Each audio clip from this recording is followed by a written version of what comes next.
Yup, magandang araw sa inyo. Ngayong araw na to magpapalit tayo ng hamba. Yan. So, nanay na. So, kailangan natin tanggalin yung pinto. Tatanggalin yung pinto. Meron na rin akong nabiling hamba. Yan.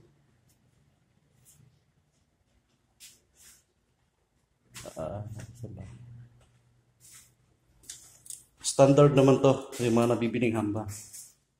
Kaya lang siyempre, pasobra talagang konti yan. Kaya lang parang tayo magputol. Kaya sobra-sobra. Masikip yan pagka sinalpak mo lang ganyang nabibiling standard na hamba. So kung susukatin natin yan. Ito yung lapat. Ito yung lapat niyan. Ayan. Yung pinakaibabaw. Pero hindi naman natin po pwedeng asimbol ng diretso yan. Kasi sisikip dito sa pinto natin, sa paglalagay ng hamba. Kailangan natin sukatan to. Ito, susukatan muna natin. Para makuha natin yung tamang sukat. Ngayon, pag medyo malapad yun, yung hamba natin nabili, puputol tayo.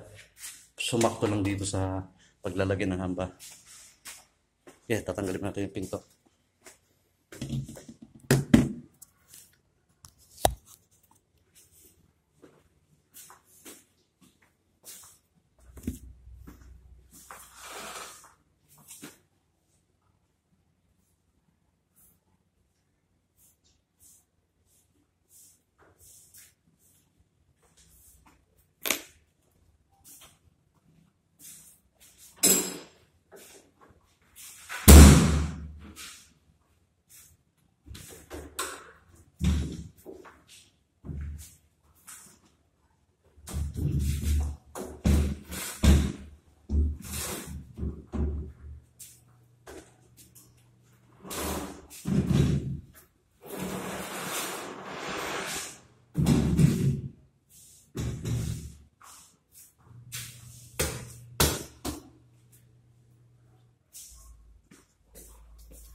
Ganyan katindi yung anay.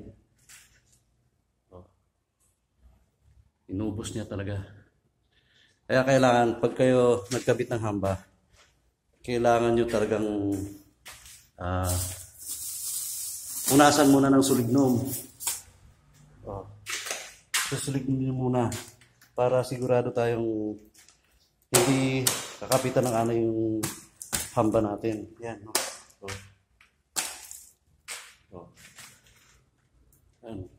Ubus yan. Kaya ito, buo pa yan, pero ang loob niyan, wala na rin yan.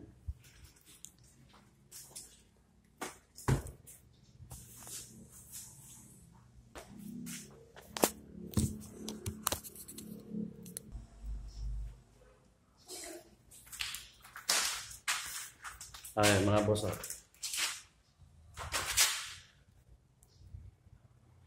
walang tinira yung anay dyan, boss. Kaya, sa kabilang gilid, hanggang taas. Pero anay yan. Kaya mga bossing ito, itong babang to, ito ang pinagbabaunan. Etong bubuhusan natin ng sulignong. Dito lang gagaling to sa baba eh. Galing sa ilalim. Kaya nakakit sila dito sa hamba. Ayan. Linisin natin yan. Bubuhusan natin yan ng sulignong.